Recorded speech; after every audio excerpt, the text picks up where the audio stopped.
জাতিসংঘ মহাসচিব Antonio Guterres 4 দিনের সফরে ঢাকা এসেছেন। বিকেল 5টায় তাকে বহনকারী বিমানটি হযরত শাহজালাল আন্তর্জাতিক বিমানবন্দরে অবতরণ করে। জাতিসংঘের মহাসচিব গুতেরেসকে স্বাগত জানান পররাষ্ট্র উপদেষ্টা মোহাম্মদ তৌহিদ হোসেন।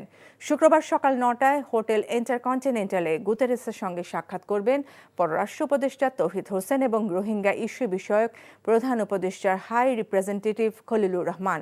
এরপর জাতিসংঘের মহাসচিব সকাল 10টায় প্রধান উপদেষ্টার কার্যালয়ে দুই নেতার বৈঠকে বসার কথা রয়েছে। পরে একটি বিশেষ ফ্লাইটে প্রধান উপদেষ্টা ও জাতিসংঘ মহাসচিব কক্সবাজার রোহিঙ্গা ক্যাম্প পরিদর্শন করবেন এবং রোহিঙ্গা জনগোষ্ঠীর সাথে ইফতার করবেন। প্রায় 7 বছরের মাথায় দ্বিতীয় দফা বাংলাদেশ সফরে এলেন জাতিসংঘের মহাসচিব। তার এই সফরে মূলত রোহিঙ্গা সংকট এবং মানবাধিকারের প্রসঙ্গ অগ্রাধিকার পাবে।